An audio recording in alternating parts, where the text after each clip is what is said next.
Praise the lord. దేవునికి స్తోత్రం. కూడి వచ్చిన వారందరికీ మరి ఈరోజు జగిత్యాల్లో కూడుకునే అవకాశం అనుగ్రహించాడు. ఎక్కడిద్దరు ముగ్గురు కూడుతున్న వారి మధ్యలో దేవుడు ఉంటాడన్న నిశ్చిత ఆ నమ్మకంతో ఇదిగో ఈ జగిత్యాల ప్రాంతంలో మరి ఇక్కడ జగిత్యాల ద్వారా మీకు అందరికీ వరంగల్లో సిలోం ప్రేయర్ హౌస్ ద్వారా ఫెలోషిప్లో కూడిన బిడ్డలకు, అలాగనే హైదరాబాద్లో సిలోం ప్రేయర్ హౌస్ యొక్క ఫెలోషిప్లో ఉన్న వారందరికీ, మరి చూస్తున్న వారు, చూడబోతున్న వారికి అందరికీ ప్రభువైన యేసు నామములో నా నిండు వందనాలు తెలియజేస్తున్నాను. Praise the lord. రండి ప్రభు సముఖంలో ఒక వాక్యాన్ని ధ్యానించుకుందాము. ఆదికాండము 49వ అధ్యాయము 18వ వచనం.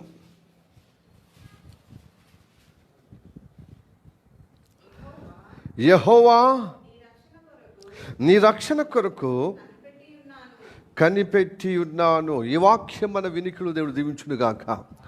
చిన్నగా ప్రార్థన చేద్దామా. మికిలిగా ప్రేమిస్తున్న మా పరలోకమందున్న మా తండ్రి, నీకు వందనాలప్ప. ఎదుగో నీ కృప ద్వారా, నీ రక్త ప్రోక్షణ అయా ద్వారా పరిశుద్ధంగా, పవిత్రంగా నీ సేవకుడిని ప్రభు పరిశుద్ధపరిచే విధంగా, పవిత్రంగా కలిగే విధంగా నడిపించమని నమ్ముచున్నానయ్యా. అలానే ఇక్కడ ప్రభు కూర్చున్నవారు కానీ ఈ లైవ్ ద్వారా చూస్తున్న వరంగల్ సిలోం ప్రేయర్ హౌస్లో ఉన్న బిడ్డలకు, అలాగనే హైదరాబాద్లో సిలోం ప్రేయర్ హౌస్లో ఉన్నటువంటి ఫెలోషిప్లో ఉన్న బిడ్డలతో మాట్లాడటానికి ఇదిగో ప్రభు నువ్వు సిద్ధపడుచుండగా ప్రభు అందరిలో ప్రభు చురుకుతనము, విశ్వాసము, అపేక్ష కలిగి సమర్పణతో ప్రభు నీ మాటలు వినే విధంగా అయా ఇదిగో ప్రభు అభిలాషతో ప్రభు కోరికతో ప్రభు ఉన్నట్టుకు సహాయం చేయము. చదవబడినటువంటి వాక్యం యెహోవా నీ రక్షణ కొరకు మేము కనిపెట్టుచున్నాం అనే భావన అందరిలో కలుగుటకు కృప చూపెట్టమని ప్రార్థన చేస్తున్నాం. చిన్నలు పెద్దలందరినీ దర్శించమని ప్రార్థన చేస్తున్నాం. ఈ లైవ్ ద్వారా చూస్తున్నవారు, చూడబోతున్నవారు తండ్రి, తర్వాత చూస్తున్నవారు కూడా ప్రభు నువ్వు దర్శించమని ప్రార్థన చేస్తున్నాం. ప్రభు ఈ పరిచయం చేయడానికి ప్రభు స్తోత్రం తండ్రి. రక్తం ద్వారా పరిశుద్ధ ఇదివరకే చేసావని నమ్ముచున్నానయ్యా. మరింతగా నూతన పరిచి ప్రభు అయ్యా పరిశుద్ధ పరిచి ఇదిగో ప్రభు నీ రక్తం ద్వారా కడగబడిన నన్ను ప్రభు అభిషేకంతో నింపి నాతో మాతో అందరితో మాట్లాడమని ప్రార్థన చేస్తున్నాం. ప్రభు అందరూ ప్రభు సంధింపబడే విధంగా, అందరూ కదిలింపబడే విధంగా, అందరూ ధన్యతగా కలిగే విధంగా ఆ అనుభవం అందరికి కలగచేయమని ప్రార్థన చేస్తున్నాం. దుష్ట మనసు, దుష్ట ప్రభావం, ప్రతి విధమైన నిరాశ, నిస్పృహలు అయా ప్రతి ఒక్క దోషం, అపరాధం యేసు నామములో దురపతిపడుగాక. ప్రభు అందరూ నీ రక్త ప్రోక్షణ కిందికి వచ్చి నీ కృప, నీ కటాక్షం పొందుకునే విధంగా అందరూ తండ్రి నీ అందు విశ్వాసముతో, ధీరత్వంతో ప్రభు నీ ఆశీర్వాదం అనుభవించుటకు ప్రభు ఆ ధన్యత పొందుకుంటారని నమ్ముచున్నాను. ప్రార్థన నేను నన్ను క్షేమంగా నడిపించినకి వందనాలు. బిడ్డలు ఎదురు చూస్తున్న వారు, అపేక్షతో ప్రార్థనలు గడిపిన వారందరినీ గొప్పగా దీవించబడే విధంగా నడిపిస్తున్నామని నమ్ముచ్చు. నీకే ఘనతమైన ప్రభావాలు ఆపాదిస్తూ యేసయ్య పరినామములో ప్రార్థించి అడుగుచున్నాము పరమ తండ్రి. ఆమేన్. దయతో అందరం మంచి కూర్చుందాం. Praise the Lord. హల్లెలూయా.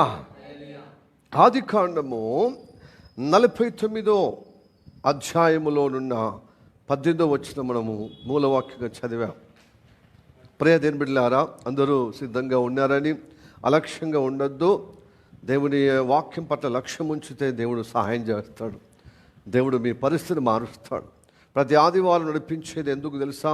మన ఏదా మార్పు కలిగే విధంగా, పరిశుద్ధపరచబడే విధంగా, మన ఆలోచనలో మార్పు తీసుకొచ్చి దేవుని ఆలోచనతో నింపి నిన్ను గొప్పగా మరి భవిష్యత్తును ఆశీర్వకరంగా నిన్ను గొప్పగా చేయటకు నడిపిస్తున్నాడు. కాబట్టి నీ జీవితం మార్చబడటకే ప్రభు సన్నిధికి వస్తున్నాం. దేవుని యొక్క కటాక్షము, దేవుని ఆశీర్వాదము ద్వారా, దైవ కటాక్షము ఆశీర్వాదముతో నింపబడి నువ్వు ధన్యుడిగా ఉండేటకు నువ్వు పిలువబడుతున్నావు. ప్రతి ఆదివారం నడిపించబడుతున్నావు, నువ్వు రప్పించబడుతున్నావు.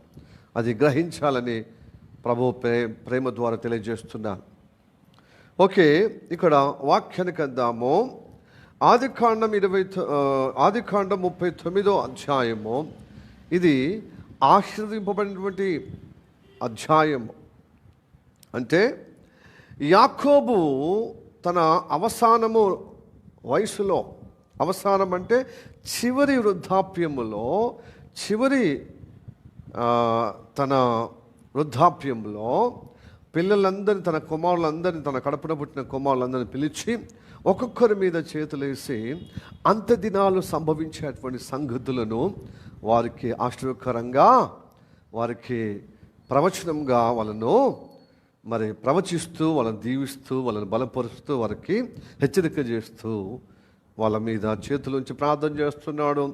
దేవుని యొక్క పరిశుద్ధాత్మ ప్రేరేపణ ద్వారా, దేవుడు ఇచ్చిన వాక్య ప్రత్యక్ష ద్వారా తన తండ్రి కుమారులకు, తన పిల్లలకు, అబ్రహాము దేవుడు, ఇస్సాకు దేవుడు, యాకోబు దేవుడు తన పిల్లలకు ఆ యెహోవా దేవుని యొక్క ఆశీర్వాదము అంత్య దినాల్లో సంభవించే ఆ సంభవాల యొక్క మరి ప్రవచన వాక్యము ద్వారా మనం దీవిస్తున్నాడు, మనకు తెలియజేస్తున్నాడు సంగతులను.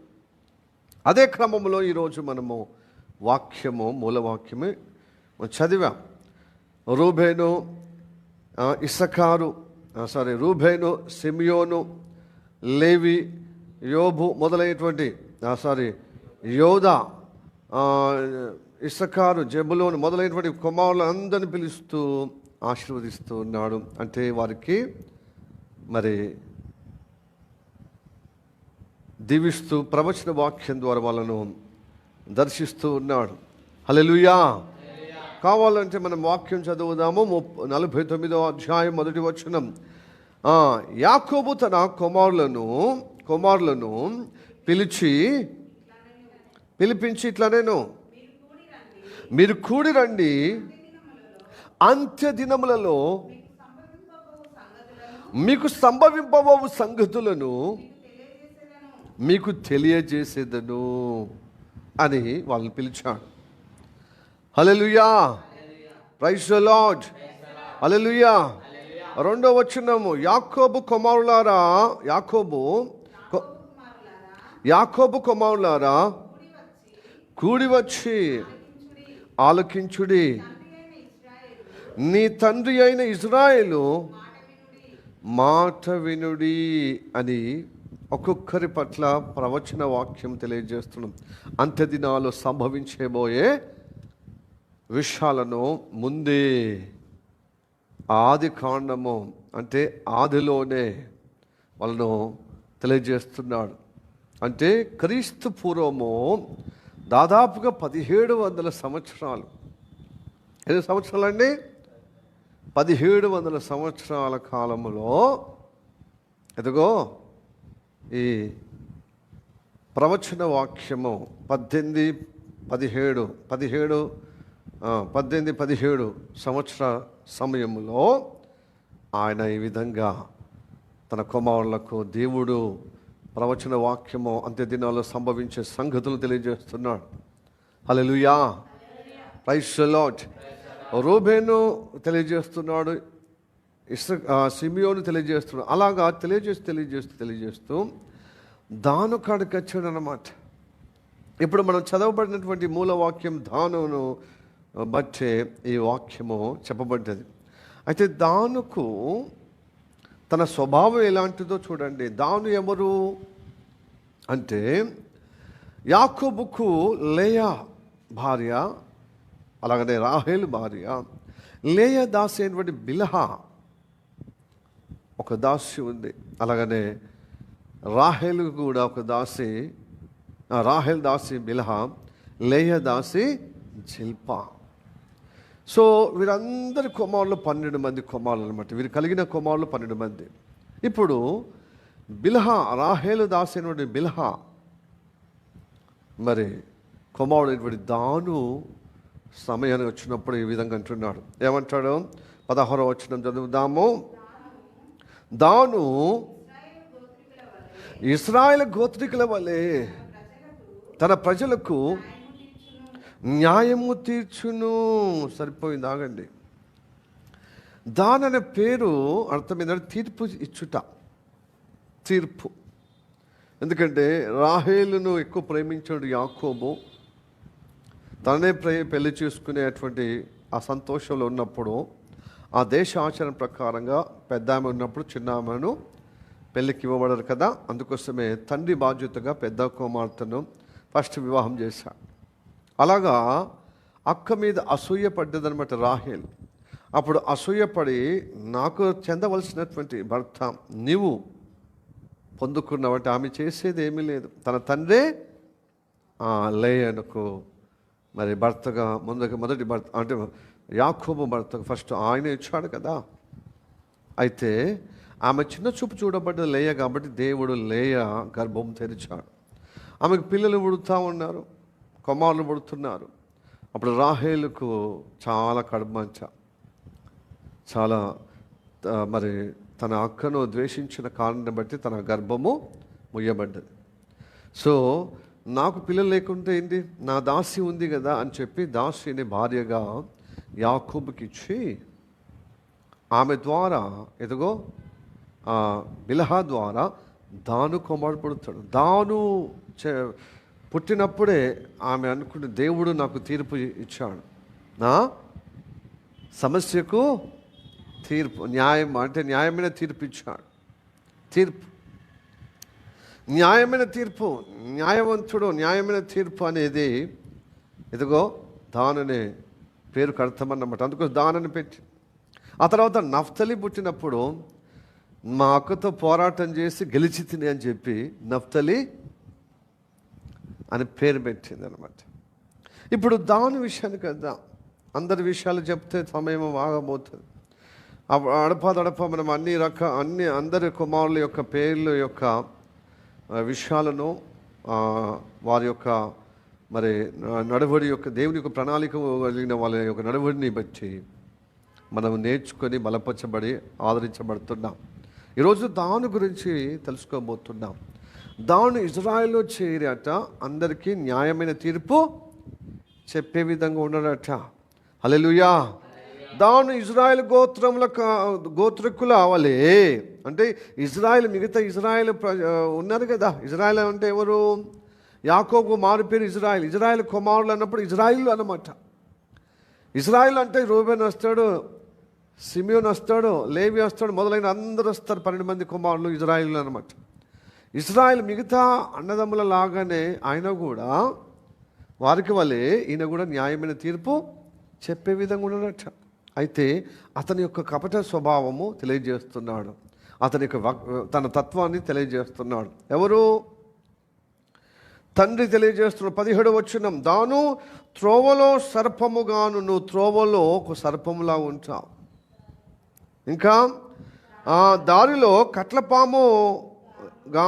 కట్లపాముగాను ఉండును, అది గుర్రపు మడమేలు కరుచును, అందువలన ఎక్కువాడు వెనుకకు పడును.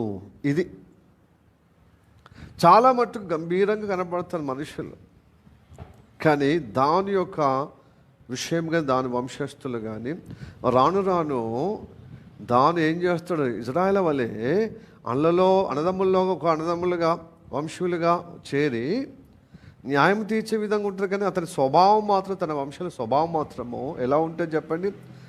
సర్పము, దారిలో ఉన్న త్రోవలో ఉన్న సర్పంలాగా, దారిలో ఉన్న కట్లపాములాగా అందరినీ కాటేస్తుంది.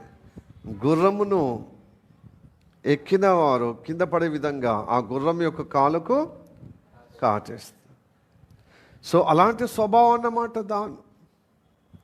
అందుకోసమే అయ్యో యెహోవా, నీ రక్షణ కొరకు నేను కనిపెట్టుచున్నాను. ఎందుకంటే ఇలాంటి వ్యక్తికి నువ్వే రక్షణ కొరకు కనిపెట్టే విధంగా కృప చూపెట్టుమయ్యా అని యాకోబు ద్వారా దేవుడు మనతో మాట్లాడుతున్నాడు. హల్లెలూయా, ప్రైజ్ ది లార్డ్, హల్లెలూయా, హల్లెలూయా. ఈ దాను వంశములో గొప్ప గొప్ప భక్తులు వచ్చారు. దాంట్లో చెప్పుకోదగ్గ వ్యక్తి ఎవరంటే సంసోను. న్యాయాధిపతుల కాలంలో సంసోను ఏం చేసేది తెలుసా? ఫిలిస్తీయులు దేవుని వాక్యానికి విరుద్ధంగా నడిచినటువంటి ఇజ్రాయెల్ ప్రజలందరూ మాటికి పొరుగు శత్రు దేశాలకు అప్పచెప్పాడు. కొన్నిసార్లు మిద్యానులకు అప్పచెప్పేవాడు, కొన్నిసార్లు మొయాబీలకు అప్పచెప్పాడు, కొన్నిసార్లు ఫిలిప్పీలకు అప్పచెప్పేవాడు. ఫిలిప్పీలకు అప్పచెప్పినప్పుడు అప్పుడు దేవుడు ఇజ్రాయెల్ ప్రజలందరూ మొరపెట్టినప్పుడు ఇదిగో దాను వంశములో సంసోను దేవుడు నాజీరు ఒక కుమారుని అభిషక్తుని దేవుడు ఈ దాను వంశంలో జన్మింపజేశాడు. ఆ 20 సంవత్సరాల న్యాయాధిపతిగా ఇజ్రాయెల్ పక్షమున న్యాయాధిపతిగా ఉన్నాడు. ఫిలిస్తీయులు వీళ్ళ మీదకు వచ్చి దాడి చేసినప్పుడు అతడే ఆ ఫిలిస్తీయులు జయించి హతమార్చినట్టుగా మనకందరికి తెలిసిన విషయమే. ఇలాంటి భక్తులు ఉన్నారు. కానీ తర్వాత ప్రకటన గ్రంథం వచ్చే వరకు దాని యొక్క పేరే ప్రస్తావన లేకుండా అయిపోయింది. ఎందుకంటే అతడు మొత్తానికి సాతాను శోధనలో, అంటే అతని సంతానం అతని సంతానం అంతా సాతాను శోధనలో, అంటే సర్పముగా మరి కట్లపాములాగా తన సంతానమే లేకుండా పోయిన విధంగా ఉంది. నువ్వు ఈ వాక్యాన్ని పట్టుకుని ఎలా చెప్పగలుగుతున్న పాస్టర్ అంటే పరిశుద్ధాత్మ ద్వారా. ఇదిగో ప్రకటన గ్రంథములో 7వ అధ్యాయము భక్తులు అభిషక్తులు మరి తెలియజేసిన విధానం బట్టి ఇదిగో మీకు కూడా తెలియజేస్తున్నాను. హల్లెలూయా, ప్రైజ్ ది లార్డ్. ప్రకటన గ్రంథము 7వ అధ్యాయము అక్కడ 144,000 మంది అనే సంఖ్య ఉంటుంది, మర్మం కలిగిన సంఖ్య. దేవునికి స్తోత్రం. హల్లెలూయా, హల్లెలూయా, ప్రైజ్ ది లార్డ్. చదవండి 7వ అధ్యాయము 3వ వచనము. ఈ దూత మేము మా దేవుని దాసులమను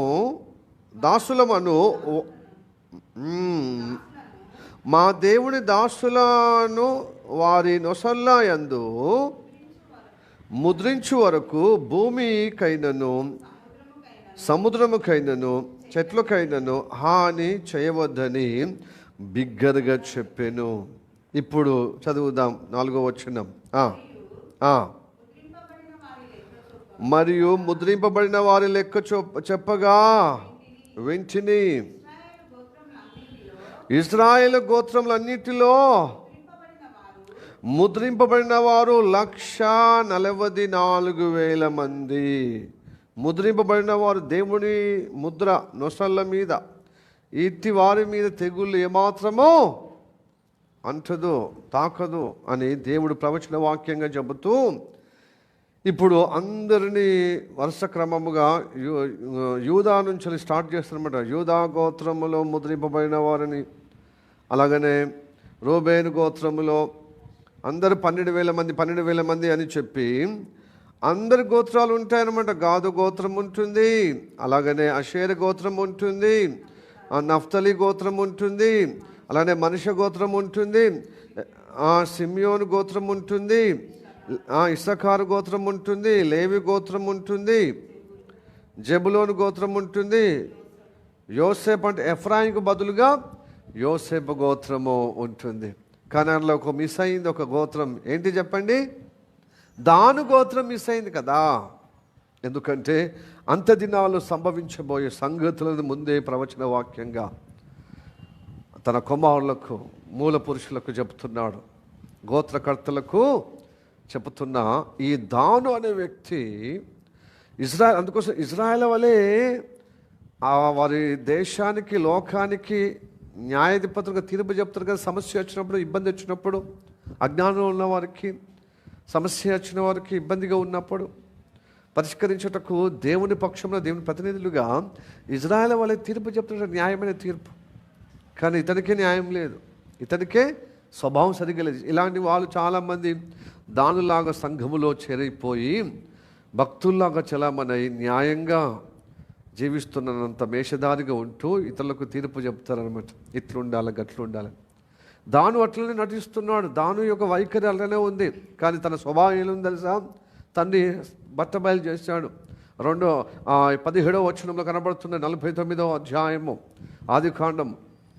త్రోవలో పండుకున్న సర్పముగా, దారిలో కట్లపాము వలె కాటేసే విధంగా గుర్రముల యొక్క కాళ్ళను దాని మీదకి ఎక్కిన వారు అది వెనకకు పడిపోద్ది. దీని అర్థం ఏంటంటే ఈ పాము స్వభావం ఉన్నవారు త్రోవలో నడిచే గుర్రము ఎక్కిపోతున్నారంటే ముందుకు పోయేవారు. గుర్రం అంటే వేగానికి సాదృశ్యం, ముందుకు వెళ్ళడము సాదృశ్యం. అలాంటి వాళ్ళను ఆత్మీయంగా ముందుకు పోయేవారు, అభివృద్ధి చెందేవారు, ముందుకు పోయే సహవాసం ఉన్నవారు వెనుకకు లాగుతారన్నమాట. ఈ పాము లాగా కుయుక్తిగా ప్రవర్తించి వాళ్ళకు విషము చెమ్మే విధంగా, మరి వాళ్ళు ముందుకు పోకుండా వాళ్ళు వెనుకకు లాగే విధంగా, వెనుకకు పడేసే విధంగా ఇతడు నడవడు, ఇంకొలు నడవనీయకుండా అందరినీ శోధనలో పడేయడం అన్నమాట.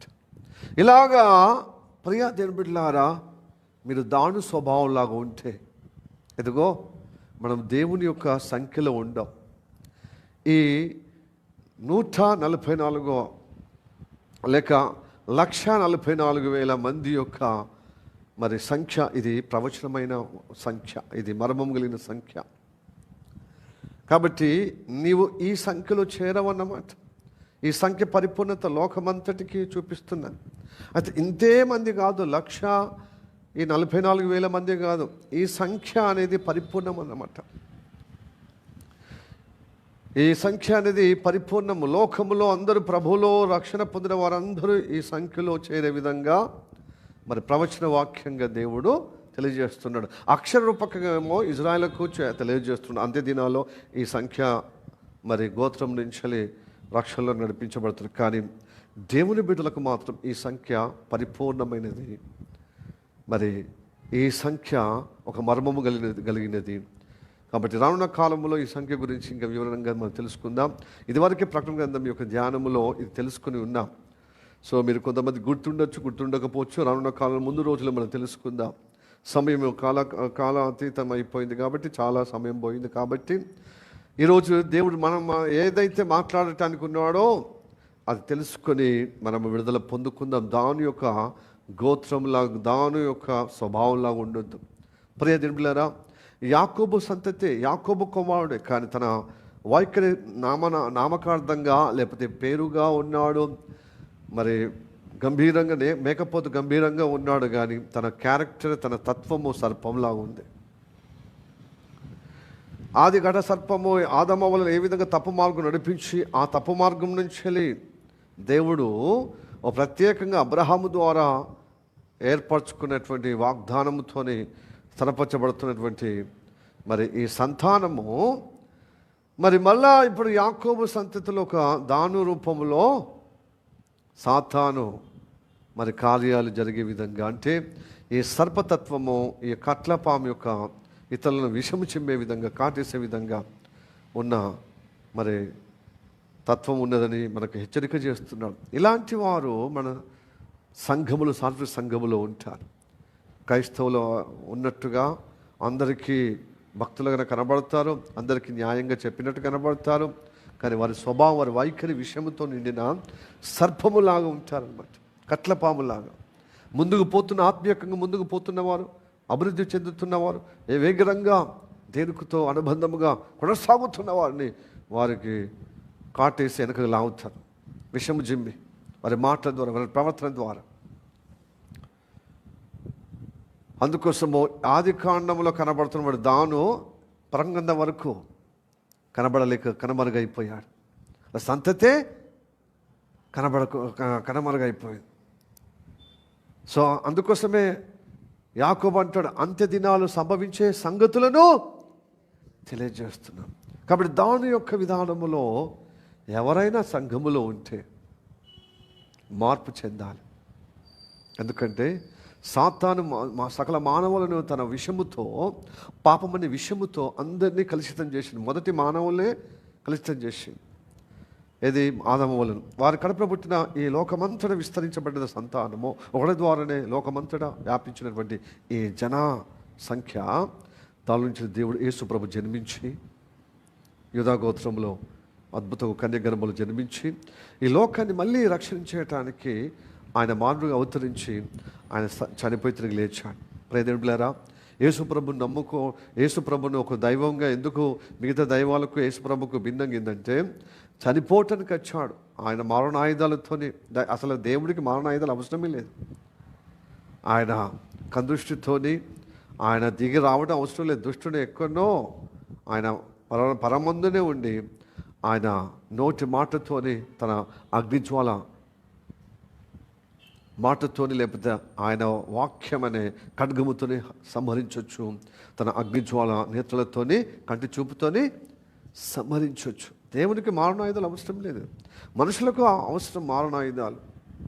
ఆయుధాలు అవసరము మనిషిని అటాక్ చేయటానికి, మనిషిని హతమార్చటానికి, దుష్టత్వమును జయించుటకు మారణాయుధాలు అవసరము, అంటే దుష్టత్వాన్ని ఎదిరించుటకు.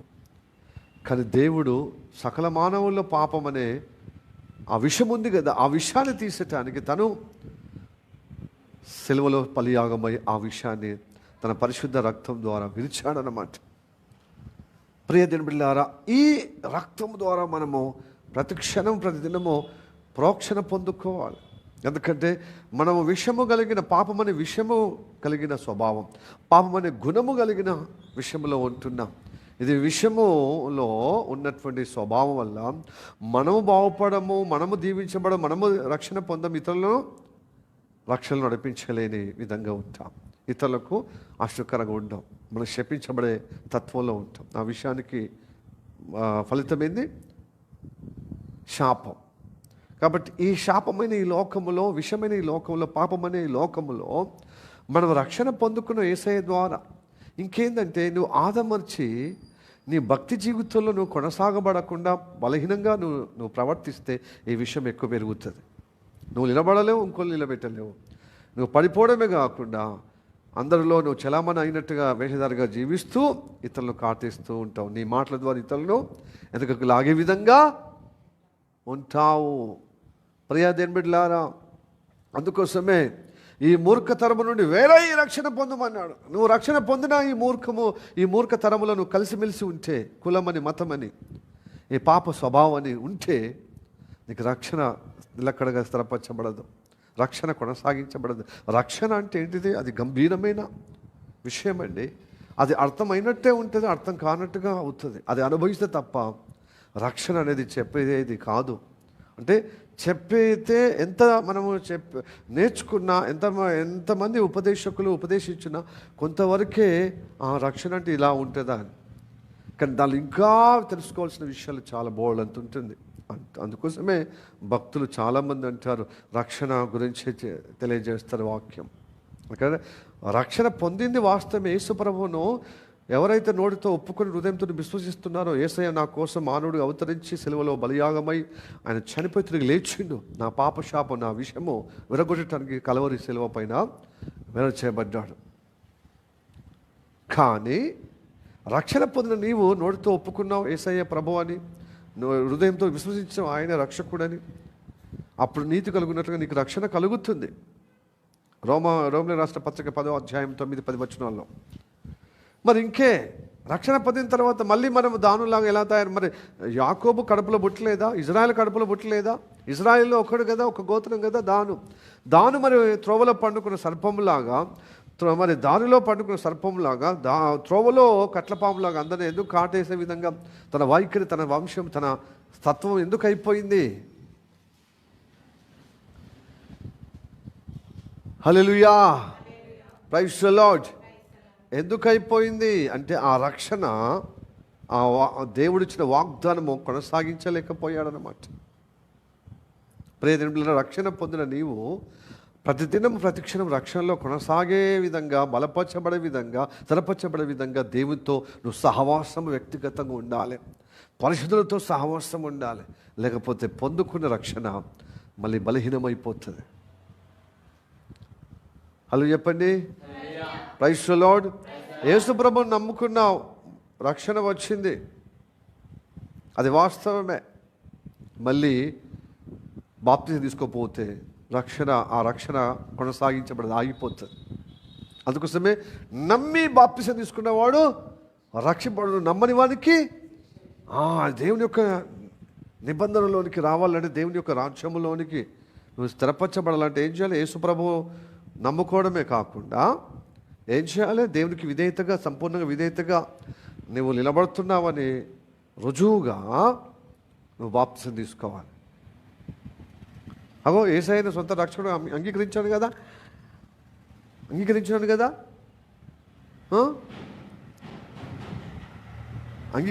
కదా. మరి బాప్తిసం ఎందుకు అంటే, బాప్తిసం విధేయతకు ప్రతిరూపం. యేసయ్య సాదృశ్యం ఏమంటే తెలుసా, నేను మరణించి తిరిగి లేచినట్టుగా సాదృశ్యంగా బాప్తిస్మము, పాప శాపాన్ని బట్టి నువ్వు జల సమాధి చేయబడి మళ్ళీ క్రీస్తు ధరించుకుని నూతనంగా కొత్త జీవిత నవీన యేసయ్యను ధరించుకుని నవీన స్వభావం నడిపించబడటకు వాడు కొత్తగా నీటి మూలంగా ఆత్మ మూలంగా జన్మిస్తుంది, కానీ దేవుని రాజ్యంలో చేరడు. యేసయ్యను నమ్ముకోవడమే కాకుండా బాప్తిసం తీసుకోవాలి. మరి ఇది తీసుకుంటే అయిపోతుందిగా బాప్తిసం తీసుకోవడము కాదు. హల్లెలూయా. ప్రతి ఆదివారము ప్రభు సమ్ముఖానికి వచ్చినప్పుడల్లా నువ్వు ఏం చేయలే, రక్షణార్థమైన మారు మనస్సు, దైవ చిత్తాంశమైన దుఃఖము, రక్షణార్థమైన మారు మనస్సు పొందాలి. రక్షణ పొందటానికి కొనసాగించటానికి మార్పు చెందుతూ ఉండాలన్నమాట. ఎందుకంటే ఈ లోకమనే పాపమనే గుణముందే అది శాపముగా నీ జీవితంలో విషముగా చేరిపోయి రక్షణను దూరం చేస్తుంది. చెడు ఆలోచన, చెడు మాటలు, చెడు క్రియలు దానికి ఎప్పటికప్పుడు తొలగించుకోవటానికి మనం ఏం చేయాలి తెలుసా, సహవాసం ఉండాలి. ఉదయకాలములో, సాయంత్రకాలంలో, ఎప్పుడు వీలైతే అప్పుడు వ్యక్తిగత ప్రార్థన, బైబిల్ చదువుతూ ఉండాలి. ఇది నీ జీవితంలో బలహీనతకు అయితే కంపల్సరీ నీ ఆలోచన మారవు, నీ వైఖరి మారదు. తద్వారా మారని యొక్క ఆలోచన, మారని యొక్క స్వభావం ద్వారా మాటలు వచ్చేస్తాయి. అది నీకు క్షేమం ఉండదు, ఇతరులకు క్షేమం ఉండదు. హల్లెలూయా, ప్రైజ్ ది లార్డ్. అప్పుడు దాని విషయంలో ఏ విధంగా యాకోబు అన్నాడో, యెహోవా నీ రక్షణ కొరకు నేను కనిపెట్టుచున్నాను. మనం కనిపెడుతుండాలి రక్షణ. ఇలాంటి దుస్థితిలో ఉన్నాం కాబట్టి మనం సహవాసం ఉండాలి దేవునితో. ఏదో ఆదివారం వచ్చి మళ్ళీ ఆదివారం వస్తే మనం ఎదగము దేవుల్లో. హల్లెలూయా, ప్రైజ్ ది లార్డ్. నిలకడగా ఉండాలన్నమాట, ఎడతెరిపి లేకుండా ఉండాలి.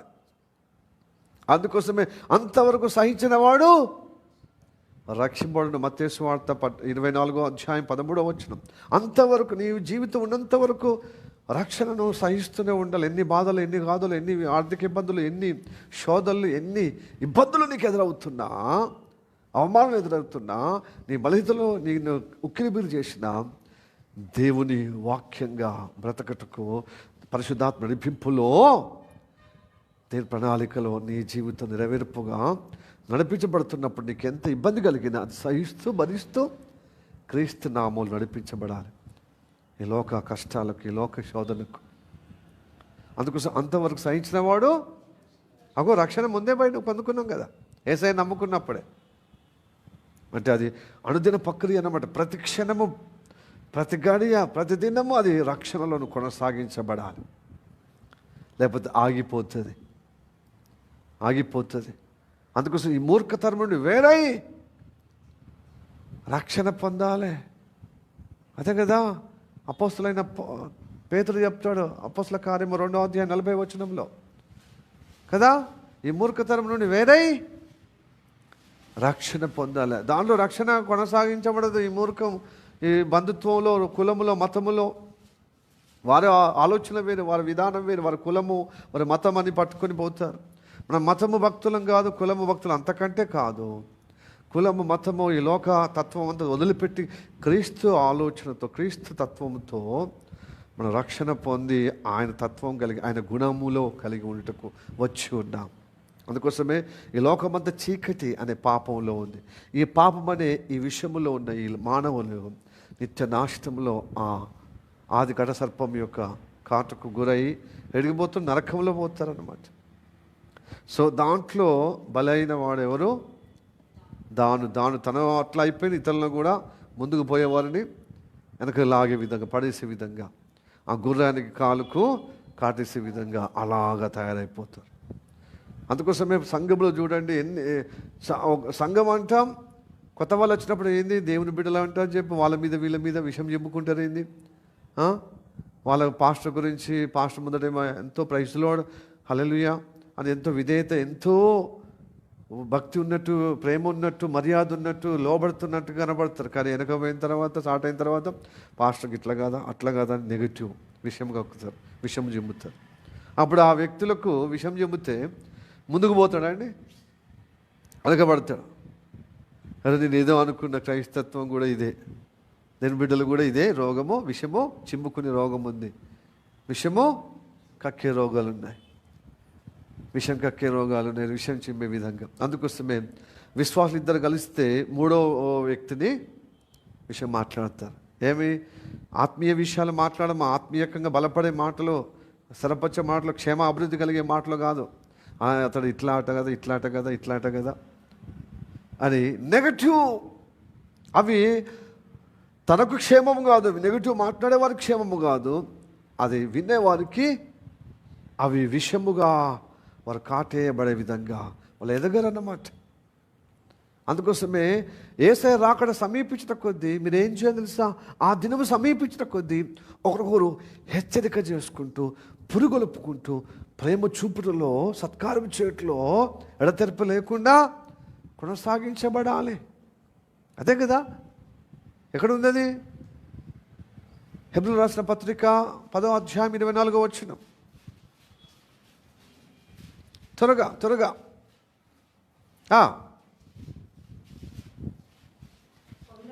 కొందరు ఈ విషయాలన్నీ తెలిసి కొందరు మానుకుంటారనమాట. ఇదే చర్చిలో అయినా ఇదే ఒకరి గురించి ఒకరి మీద ఒకరు పాస్టర్ మీద, విశ్వాసుల మీద.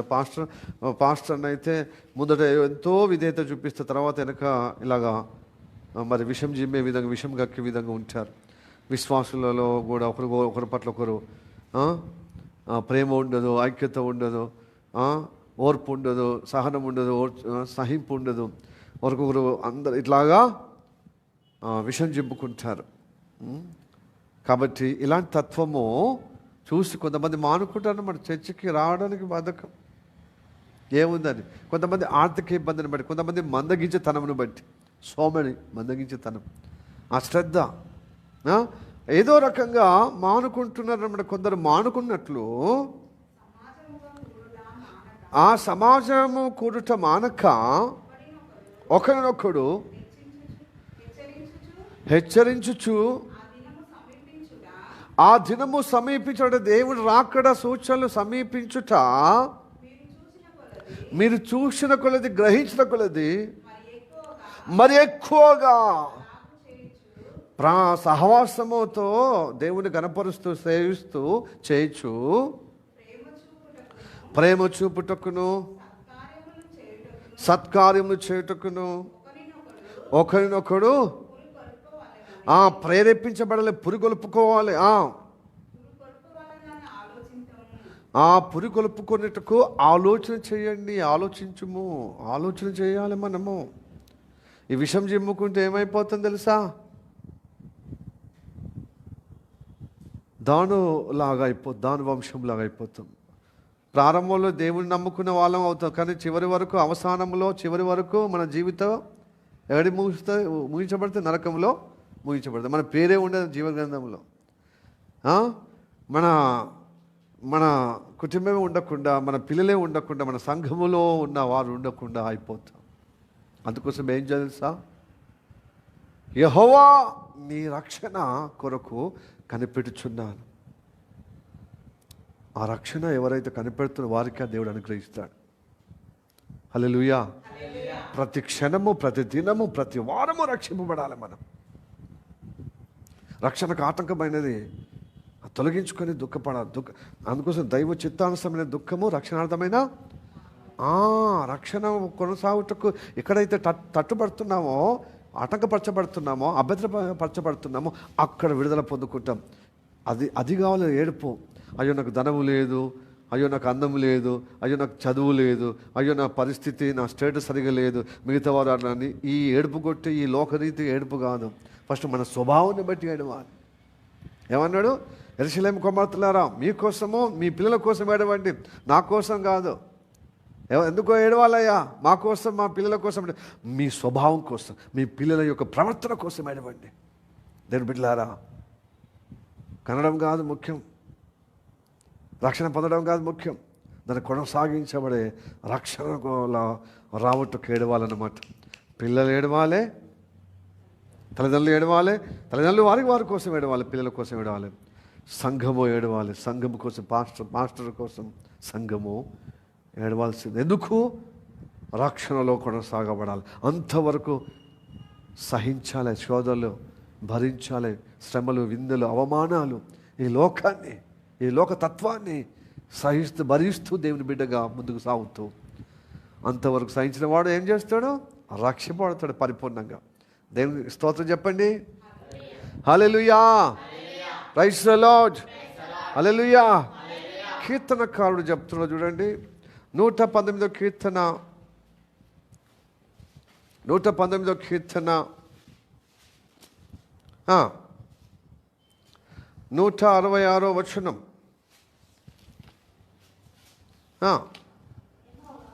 యెహోవా నీ రక్షణ కొరకు నేను కనిపెట్టుచున్నాను, నీ ఆజ్ఞలను నేను అనుసరించుచున్నాను. ప్రియ దేవుని, నువ్వు దేవుని భక్తి చేసే విధంగా ఉన్నావా? ఆయన ఆజ్ఞలు అనుసరించేవాడిగా ఉన్నావా? దానిగా ఉన్నావా? అయితే రక్షణ దేవుని నుండి నువ్వు స్థిరపరచబడే విధంగా ఉండాలి. నువ్వు రక్షింపబడటకు నువ్వు యోగ్యుడిగా అవుతావు. తండ్రి, నీకు ఉదయము సాయంత్రము వ్యక్తిగత ప్రార్థన, బైబిల్ చదువుతున్నానయ్యా, నీ ఆజ్ఞల్ని పాటించే విధంగా నేను ఉన్నానయ్యా. ప్రభువా, నన్ను సరిచేసే విధంగా నీ రక్షణ నన్ను స్థిరపరచుము. ఇలాంటి వారికి కూడా నీ రక్షణ కనుక, నీ రక్షణ కొరకు నేను కనిపెడుతున్నాను. కానీ కనుక నీ ధర్మశాస్త్రం బట్టి నాకు సంతోషము. నీ కొరకు నేను అభిలాష కలిగి ఉన్నాను, నీ రక్షణ కొరకు, నీ నడిపింపు కొరకు అని ప్రార్థన కలిగే విధంగా ఈ ఉదయకాలము మీరు వచ్చినట్లయితే, ఈ సమయంలో వచ్చినట్లయితే దేవుడు సహాయం చేస్తాడు. నేను భక్తి చేయటకు నాకు ఆశ ఉందయ్యా, నాకు రక్షణ కొరకు కనిపెట్టుకే వచ్చాను.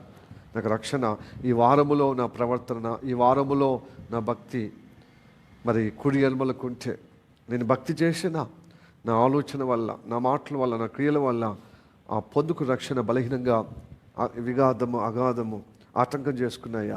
కానీ నీ రక్షణ అంటే కొరకు నేను ఆశగా ఉన్నాను, నేను కనిపెట్టి ఉన్నానయ్యా, నాకు సహాయం చేయవా? నీ ధర్మశాస్త్ర ప్రకారంగా సంతోషించే విధంగా, నీ ఆజ్ఞలను అనుసరించే విధంగా నా కృప చూపెట్టమని ఎవరైతే కోరుకుంటారో వారికి దేవుడు సహాయం చేస్తాడు. అలా చెప్పండి, హల్లెలూయా. ఆ దానిలో పడిపోకుండా, దాని వంశంలో పడిపోకుండా, కట్ల పాములో, ఆ యొక్క సర్పంలో పడిపోకుండా నిన్ను కాపాడుతాం. ఈ ఆది కట్ట సర్పం అన్నా కట్ల పామన్నా అంత సాతాను తత్వమే కదా. ఈ సాతాను వైపు పోకుండా కాపాడుతాం.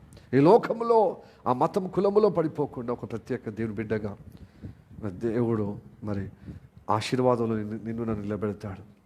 దేవుడికి స్తోత్రం, హల్లెలూయా. 119వ కీర్తన, అదే కీర్తనలో 174వ వచనం చూడండి.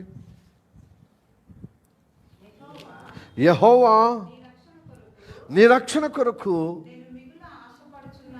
నేను మిగులు ఆశపడుచున్నాను. ప్రియ దేవుని బిడ్డలారా, నీ ధర్మశాస్త్రము నాకు సంతోషకరము. హల్లెలూయా, ప్రైజ్ ది లార్డ్. నాకు సంతోషకరము, నీ ధర్మశాస్త్రం అంటే నాకు సంతోషకరం, నీ సహవాసం అంటే నాకు మేలుకరం, నీతో అనుబంధం నాకు ఉత్సాహకరం. అందుకోసం ఆయనతో అనుబంధం ఉన్నప్పుడు ఉత్సాహం ఉండాలి. అంత నిరాశించి ఏం చేయమంటే పాస్టర్ నీకేం పోతుంది, మేము కదా, అందరిది ఏం పోయేదే అంటే అనవసరందే పోతుంది, అవసరమైనదే దేవుడు మనకు అనుగ్రహిస్తాడు. కనుక చురుగ్గా ఉండాలి. అన్నదేటప్పుడు ఎట్లుంటుంది? నిరాశ, నిస్పోలత, పెట్టు నా తింటా, ఎట్లున్నది, నేను గట్టనే ఉన్నది అది చేసేటోళ్ళు, తయారు చేసేటోళ్ళకి ఎంత కోపం వస్తుంది చెప్పండి, కాదా? మొన్న పోయినా సరే నాటుకోడి చికెన్ తీసుకొచ్చింది సంధ్య. అమ్మ బాబాయ్, నాకు వంకాయ రొయ్యల కూరతో కర్రీ వచ్చింది, తర్వాత చట్నీ ప్లస్ పెరుగు ఇవన్నీ ఉన్నా. ఫస్ట్ మనం ఏమంటాం, నాటుకోడి అని చెప్పి ఎంజాయ్గా తినకుండా, సంతోషంగా తినకుండా తీసుకొచ్చి అన్నట్టుగా ఉసురుమంటూ అంత నిరాశ నిస్పృహలతో ఏదో పోగొట్టుకున్నట్టుగా అన్నప్పుడు మంచిగా లేదా పాస్టర్? అయ్యో నేను నాటుకోడి ఈ మధ్యకాలంలో చాలామందికి దొరుకుతలేదు కదా, తీసుకొస్తే పాస్టర్ సంతోషం అబ్బా తీసుకొచ్చినా అని ఆ ఉల్లాసం ఉత్సాహంతో ఉంటే ఇంకోసారి బిర్యానీ పట్టుకొస్తుంది. అంటే ఇంకా ఎక్కువ శ్రేష్టంగా ఇవ్వటానికి. అయితే మనము ప్రార్థన కూడా ఇట్లనే వస్తాం, నిరాశ నిస్పలతో. ఆ చెప్పే వాక్యం చెప్పేటప్పుడు ఆ వ్యక్తికి ఏమనిపిస్తుందండి? నువ్వు తీసుకొచ్చినప్పుడు అదే ఇతనికి వీనికి పట్టుకరావద్దు, ఏంటిది ఈ నాటుకోడి ఎక్కువ అయిపోయింది, పచ్చడి మెతుకులు పెట్టారు. ఏం స్పందించాడు పాస్టర్? ఏం తిన్నా, ఏది తిన్నా ఇట్లా ఉత్సాహము, ఒక సంతోషం, ఒక బ్రైట్నెస్ కనబడదు, ఒక ఒక ఒక వెలుగు కనబడదు ఫేస్లో. అవునా కదా? ఒక భౌతికమైన నిర్జీవమైన ఆహారం కోసమే, క్షయ ఆహారం కోసమే మనం అట్లుంటే, అక్షయ ఆహారము, అక్షయ దేవుని యొక్క దర్శన మనకు కలుగుతున్నప్పుడు, దర్శించినప్పుడు ఎలా ఉండాలండి మనం? విశ్వాసంగా, ఉత్సాహంగా, ఆసక్తిగా, కోరికగా, అభిలాషగా ఉండాలా? ఉండాలి. మరి అట్లా ఉన్నాము. మరి అంత నీరసిస్తాము, ఒక కొట్ట బుద్ధి అవుతుంది. ఏం పోగొట్టుకుంటావు? నువ్వు పోగొట్టుకునేది అంతా ఇప్పుడు రాబట్టుకునే కదా దేవుని దగ్గరికి వచ్చినావు. అవునా? ఇప్పుడు నేను ఇంత ప్రయాణం చేసినాను, ఉదయకాలం లేచాను, నేను ఒంటి గంట అవుతుంది పండుకుని. అంటే తనకైతే లేట్ అయిపోతుంది పండుకునే సమయం. మళ్ళీ పొద్దుగా లేవాలి, లేకపోతే మరి ఎట్లా, మరి పూర్తిగా కన్నంటుకునే విధంగా ఉంటే అయితే మళ్ళీ పోయినా సరే ఒకసారి అట్లే అయింది. ఏదో ఒక మళ్ళీ సక్కులు చెప్పాలి, బలహీనత ఉన్నాను, ఇది ఉన్నాను, ఏదో సక్కులు చెప్తాం కదా ఏదో రాకపోతే. సో మళ్ళీ ఏదో ఒకటి కొత్తగా అబద్ధం ఆడాలి, ప్రభు నన్ను క్షమించు, అలాగా అవకాశం ఇవ్వద్దు అని మెలుకునే పండుకొని మళ్ళీ తెల్లారి తొందరనే.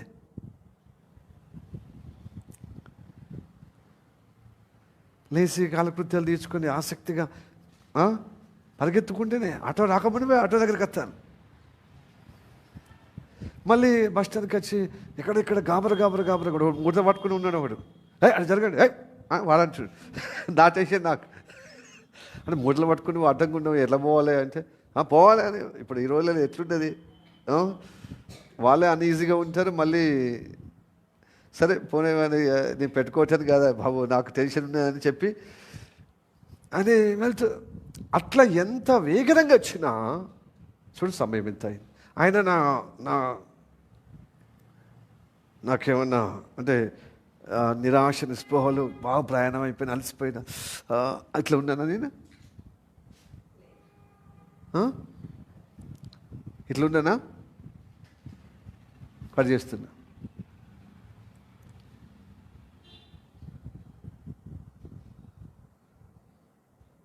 కానీ మిమ్మల్ని చూస్తే అబ్బా ఎందుకు వచ్చినా బాబు ఇంత కష్టపడి అంటున్నారు. వీళ్ళ కోసం, ఈ మొఖాల కోసమైనా అది దూరంకి వెళ్ళి అంత 200 కిలోమీటర్ నుంచి రావడం ఏంది ఉదయకాలం? అట్లుంటే ఎట్లుంటే చెప్పు. నాకు సంఖ్యకు అద్దు, సంఖ్య 100 మందా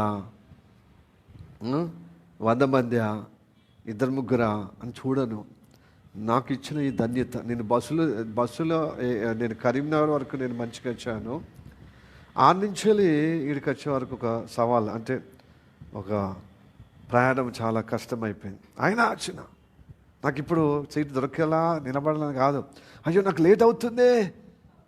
దీన్ని బట్టి ఎంతమంది వరంగల్లో అంతమంది ఆగిపోతున్నారు, హైదరాబాద్లో అంతమంది, అయినా వాళ్ళు ఎప్పుడు లేట్ వస్తారు, అంత అని పోనీ అని అట్లా రావద్దు. నేను ఉండాలి ఫస్ట్. అయ్యో తండ్రి నన్ను క్షమించము, ఇంకోసారి ఇలాగా అది ఎక్స్క్యూజ్ చేయొచ్చండి. కానీ ఎక్స్క్యూజ్ రాకుండా మనము దేవుని కటాక్షం పొందే విధంగా ఉండాలి. ప్రియదేవుల వెంటనే దిగాను. మళ్ళీ వీళ్ళందరూ దిగే వరకు, నేను దిగే వరకు నేను ఆరిపోతాను. అది నిజామాబాద్ బస్సు అని చెప్పి నేను ముందుగా చేస్తున్నాను పోరాటం. వాళ్ళు టికెట్ లేదు, ఫ్రీతోనే కూర్చుంటారు. కొంచెం ముందు ఆగరాదండి సార్, ఆగరాదండి బ్రదర్, ఆగరాదన్నా కొంచెం ఆగండి, మేము అందరం దిగేటోళ్ళే, ఆ దిగులేదేం మంచిగా కూర్చుంటారు. నేను అన్నాను ఫ్రీ, మీరు కూర్చుంటారు మంచిగా, కొంచెం సంధి ఇవ్వమంటే కొంచెం బ్యాగ్ పెడతా కదా సీటు, ఇబ్బంది ఫీల్ అవుతున్నారు.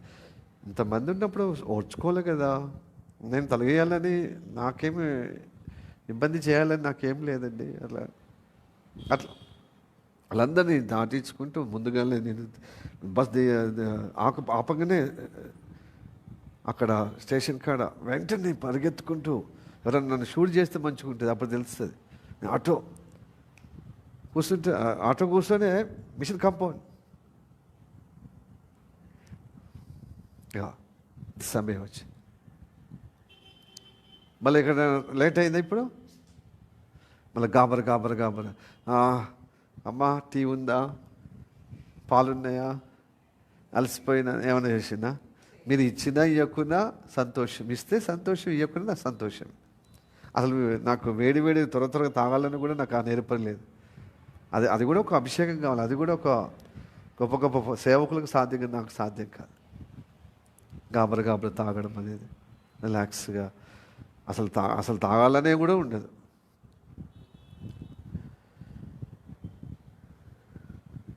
కానీ మీ మొహాలు చూసినప్పుడు ఎన్ని టీలు తాగుతుంది, ఎన్ని పాలు తాగుతుంది. ఆముదం పూసుకునే మొఖాలా కనబడితే ఎట్లుంటే జిడ్డు ముఖాలు. వీళ్ళు చూడగానే అమ్మా తండ్రి ఇలాంటి వరకు నడిపించినందుకు ఇలాంటి వాళ్ళ మధ్యలో సేవ చేయడం ధన్యత. ఆల్రెడీ నేను అనుకుంటున్నాను తండ్రి, భక్తులు సేవ చేసిన వాళ్ళకి నేను ఎక్కడ ఇంత ఉన్నా కూడా కొంచెం లేట్ అయినా నేను కొంచెం ఇబ్బందిగా ఫీల్ అవుతాను. కానీ ట్రాన్స్పోర్ట్ లేని కాడ ఎన్ని లేట్లు. ఆదిమ అపోస్తుల కాలంలో ప్రారంభ భక్తుల యొక్క సహవాసము ఎంత అండి. ట్రాన్స్పోర్ట్ లేదు, ఇంత సౌకర్యం, ఇంత లేట్ అయిందని నేను ఇట్లా అంటున్నాను. వాళ్ళతో పోల్చుకున్నప్పుడు ఆమె నథింగ్. వాళ్ళ చెప్పులు కాదు కదా, వాళ్ళ గోటి కూడా కొరిగాను. అది మరి పెద్ద మాట. అది బాప్తిస్మ యోహానంతా కూడా లేదు కదా, ఆయన గొప్ప వ్యక్తి. చెప్పులు తీయటానికి కూడా నేను అర్హుడిని కాదని చెప్పినప్పుడు అసలు భక్తుల యొక్క గోటికి కూడా కొరగాదు, వాళ్ళ బొటన వేలు గోరు కూడా అలాంటి దేవునికి దేవుడు ఇచ్చిన అవకాశం పరిచయం చేయటానికి. హల్లెలూయా, ప్రైజ్ ది లార్డ్. ఇలా గాబర్ అంటే ఇలాగా కొంచెమైనా దేవుని కోసము ప్రయాణం చేసి ఇలా పరిచయం చేయటకు ఇచ్చిన అవకాశం ధన్యతను భావిస్తున్నాను. కానీ మీ మొహాలు చూసినప్పుడు బాధ కలుగుతుంది. అన్యత భావిస్తున్నా ధన్యతగా. అందుకోసం మీ దగ్గర రావడం అంత అవసరమా? ఇంత గాబర అదే వరంగల్ పోతే ఎంత బాగుంటుండే, అదే హైదరాబాద్లో ఆగిపోతుంటే మీరు ఏమన్నా చేస్తారా? అందుకోసం చురుగ్గా ఉండాలి. హల్లెలూయా, ప్రైజ్ ది లార్డ్. యెహోవా నీ రక్షణ కొరకు నేను కనిపెట్టుచున్నాను, మేము కనిపెట్టుచున్నాము. హల్లెలూయా. అలాగ ఉండాలన్నమాట. దేవుడు అలాంటి ఆశపడిన ప్రాణాన్ని ఏం చేస్తాడు?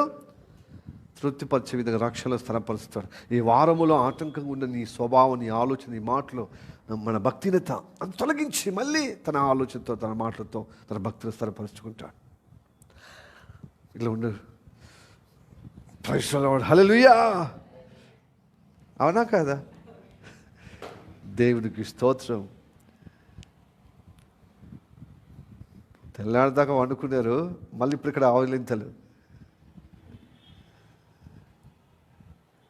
కదా. సంధ్య అయితే అబ్బా, సంధ్య చూస్తే ఎక్కలేన 1000 ఏనుగుల బలం వస్తుంది.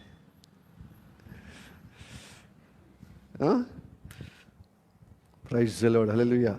నువ్వు టీచరు కదా, నా గోస నీకు తాకపోను గాక. నేను తాకుడు కాక అని చెప్పలేదు, తాకపోను కనుక ఇప్పుడు నీ స్టూడెంట్లు కూర్చొని నువ్వు టీచింగ్ చేసినావు అనుకో, నీకు ఎట్లా అనిపిస్తుంది? గెట్ అవుట్ మై క్లాస్ అంటావు. ఏమరా ఇంట్లో లేవు? అవునా కదా? ఇప్పుడు అరేపొర కూడా కామన్ అయిపోయింది. నాలా కాకుండా అబ్బాయి అంటావో అమ్మాయి అంటావో ఎలా అంటావో. హై స్కూలే కదా, ప్రైమరీ వాట్ ఎవర్ మేబీ. ప్రైమరీకి ఎక్కువ రిస్క్ కదా వాళ్ళని కంట్రోల్ చేయడం. కొంచెం హై స్కూల్ అయితే కొంచెం మెచ్యూర్ పీపుల్ ఉంటారు, మెచ్యూర్ స్టూడెంట్స్ ఉంటారు. కాబట్టి చురుగ్గా ఉండాలన్నమాట. హల్లెలూయా, ప్రైజ్ ది లార్డ్. హల్లెలూయా. అప్పుడు సహాయం చేస్తాడు.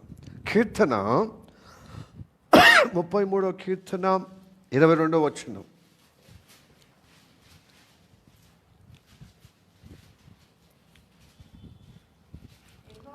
యెహోవా నీ కొరకు కనిపెట్టుచున్నాము, నీ కృప మా మీద ఉండును గాక. హల్లెలూయా. దేవుని కొరకు కనిపెడుతున్నాము, రక్షణ కొరకు కనిపెడుతున్నాం, దేవుని కృపలో స్థిరపరచబడటానికి కనిపెడుతున్నాం. దేవుని కృపను బట్టి మనకు రక్షణ, కృప పొందుకునే విధంగా, రక్షణ పొందుకునే విధంగా, దేవుని కృపలో స్థిరపరచబడే విధంగా, దేవుని రక్షణలో స్థిరపరచబడటానికి వచ్చి ఉన్నా. అప్పుడే దేవుని నామని గణపరచుటకు నువ్వు యోగుడిగా అవుతా. ఆయన నామని గణపరచడం వల్ల దీనికి మహిమ ఉంటుందండి. రక్షణ కొరకు కనిపెట్టలేని వారు దీన్ని గణపరచడానికి సాధ్యమవుతుందా? అర్హత ఉంటుందా? యోగ్యత ఉంటుందా? కనుక రక్షణ కొరకు కనిపెట్టేవారు దేవుని నామని గణపరచేవారటానికి యోగ్యులవుతారు. హల్లెలూయా. ఫస్ట్ నా జీవితం ఈ వారములో భక్తి కలిగి ఉన్నామా? ఆలోచనల, క్రియల్లో, నడవడిలో మనకు దేవుని యందు సత్యంలో అనుసరించటకు ఉంది, ఆయన ఉపదేశం పొందుకోవటానికి ఉంది. కానీ రక్షణలో కొనసాగే విధంగా దేవుని కృపను బట్టి సాధ్యమవుతుంది. తండ్రి, నీ కృప ద్వారా నీ రక్షణలో ప్రభు కోరిక కలిగి ఉన్నాను. నన్ను స్థిరపరచవు, నీ కృపలో స్థిరపరచు. లేకపోతే దానిలాగా తయారవుతామండి. ప్రారంభంలో స్టార్ట్ అయిపోయి అంత్య దినాలు సంభవించే తత్వము ఏంటి తెలుసా? మన భక్తి ఫౌండేషన్ సరిగా లేకపోతే, రక్షణ ఫౌండేషన్ సరిగా లేకపోతే చివరిలో ఆగమైపోతాం, అంతిమ. అందుకోసమే దాని ప్రారంభంలో మంచిగానే ఉన్నాడు, కానీ రాను ఏమైంది? తన వంశము రూపమాపు, అంటే అసలు రూపమే, అంటే పేరే లేదు, వంశమే కనబడుతుంది ఆయన పేరు మీద, వంశమే. ఎందుకంటే సర్పము పాలైపోయాడు, కట్లపాము. సో ఆయన నిలబడకపోగా 10 మందిని ఏం చేస్తున్నాడు? దారిలో పోయేవానికి కాటేస్తూనే ఉన్నాడు, విషం చిమ్ముతూనే.